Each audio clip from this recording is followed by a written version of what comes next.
Evil has never looked this good.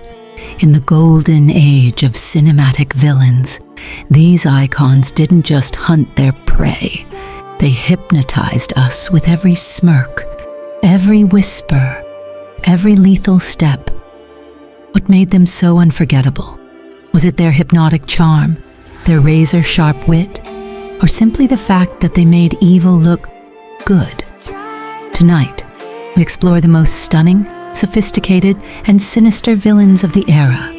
The ones who proved that sometimes the bad guys are the best part of the story. Michelle Pfeiffer as Catwoman. Batman Returns, 1992. Michelle Pfeiffer's portrayal of Catwoman in Tim Burton's Batman Returns remains one of the most celebrated villainous performances in cinema. As Selina Kyle, a meek secretary transformed into a seductive vigilante after a near-death experience, Pfeiffer brought complexity to a character torn between revenge, empowerment, and desire. Her stitched latex costume and agile whipwork created an unforgettable visual, while her performance revealed emotional layers beneath the sultry exterior. Pfeiffer's Catwoman wasn't evil for evil's sake. She was a woman scorned, reclaiming her agency in a corrupt city. Her chemistry with Michael Keaton's Batman added romantic tension, and her dual identity provided a compelling contrast between vulnerability and strength.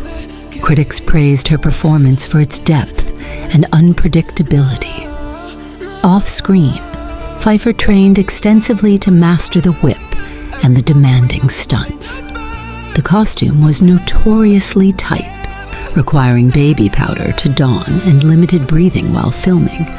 Today, her Catwoman remains a cultural icon and feminist figure, representing the power and pain behind the mask.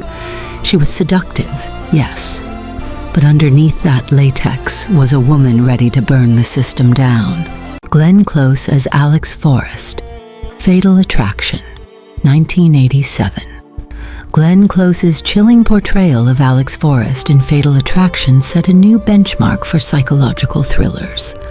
As the scorned mistress who refuses to be ignored, Close brought terrifying intensity and heartbreaking vulnerability to the role.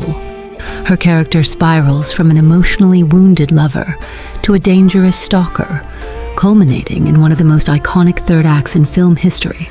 Far from a caricature, Alex is portrayed as a complex woman grappling with abandonment, rejection, and mental instability. Close's performance was so powerful that it earned her an Academy Award nomination, and the film became a cultural phenomenon. Audiences were captivated and disturbed in equal measure. Close later revealed that she approached Alex with empathy, believing that no villain sees themselves as evil. Her performance forced viewers to confront uncomfortable truths about infidelity, mental health, and societal views on female desire and agency. The bathtub scene alone remains etched in cinematic memory, a symbol of suspense, danger, and the havoc of unresolved trauma. Few villains have been as simultaneously sympathetic and horrifying. She wasn't just a fling, she was a reckoning, and she made sure no one forgot it. Rebecca De Mornay as Peyton Flanders, The Hand That Rocks the Cradle, 1992. Rebecca De Mornay brought icy menace to the screen as Peyton Flanders in The Hand That Rocks the Cradle.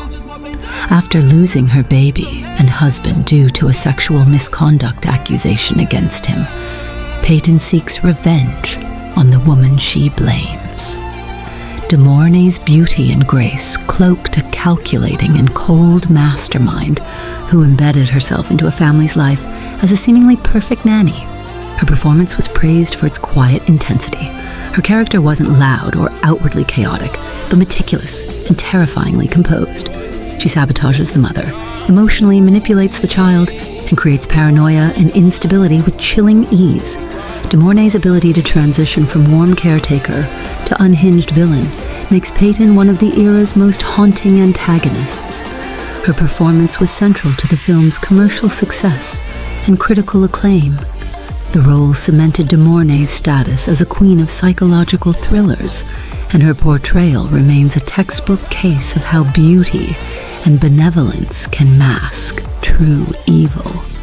She didn't break into their home. She was invited in. And by the time they realized it, it was already too late.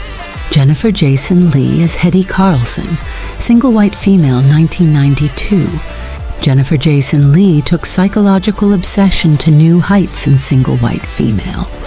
As Hetty Carlson, she plays a lonely woman who becomes dangerously attached to her new roommate, eventually attempting to take over her identity entirely. With her fragile demeanor, sad eyes, and seemingly innocent smile, Leigh's beauty added chilling contrast to her character's increasingly erratic behavior. Hetty is a study in isolation and mental breakdown. What begins as friendship morphs into manipulation, deceit, and eventually violence. Leigh's nuanced performance captures Hetty's emotional torment, eliciting both sympathy and fear. The transformation from shy tenant to identity-stealing killer is executed with slow, unnerving precision. The film resonated strongly in the 90s, tapping into cultural anxieties around urban loneliness, personal space, and trust. Leigh's Hetty became a pop culture symbol of obsessive duplicity, and her eerie descent remains one of the most memorable thrillers of the decade.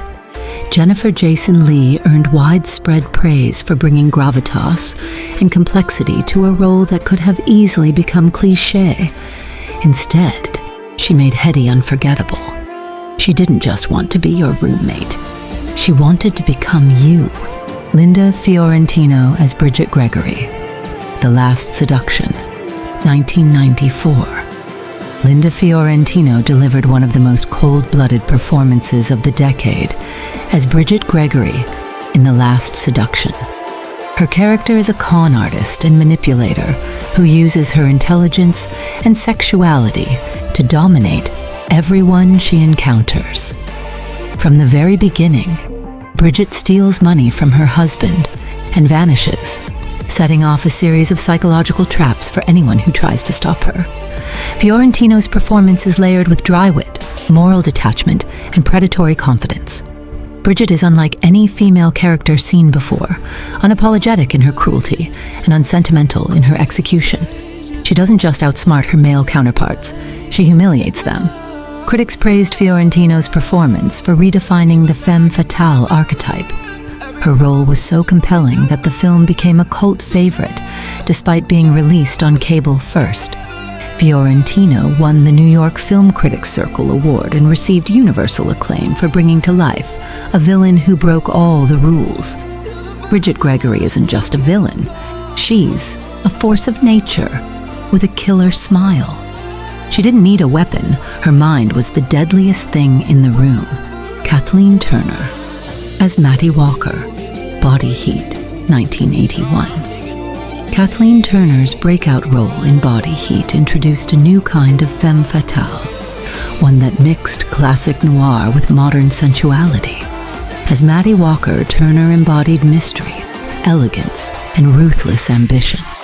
In the humid heat of Florida, she lured a naive lawyer into a deadly web of lust and murder.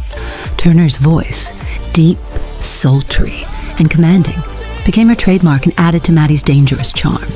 Her performance drew comparisons to the legendary femmes of noir cinema, like Barbara Stanwyck and Lauren Bacall, but with a contemporary boldness that marked the dawn of a new cinematic era.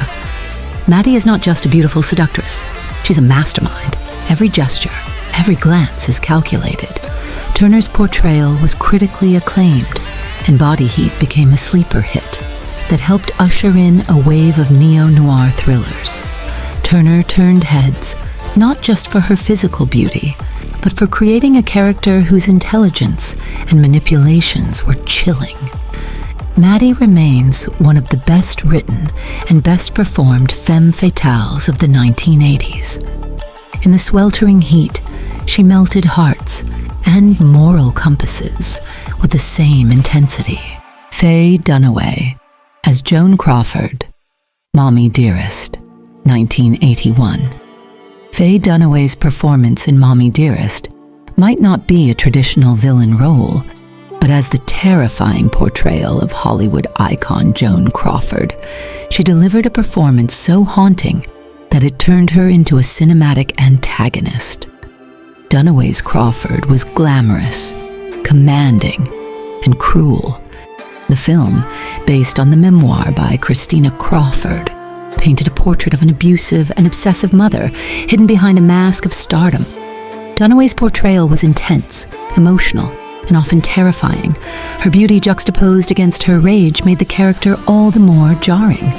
Though the film was controversial and received mixed reviews at the time, Dunaway's commitment to the role has since been re-evaluated and praised. Her exaggerated mannerisms and legendary line deliveries, no wire hangers, became ingrained in pop culture. Dunaway took a risk with the role, embracing a brutal character that challenged perceptions of maternal love and celebrity. Today, her performance is iconic, and the character of Joan Crawford in Mommy Dearest is viewed as one of the most intense screen villains ever played by a leading lady. She was a star on screen, but behind closed doors she was a nightmare wrapped in pearls.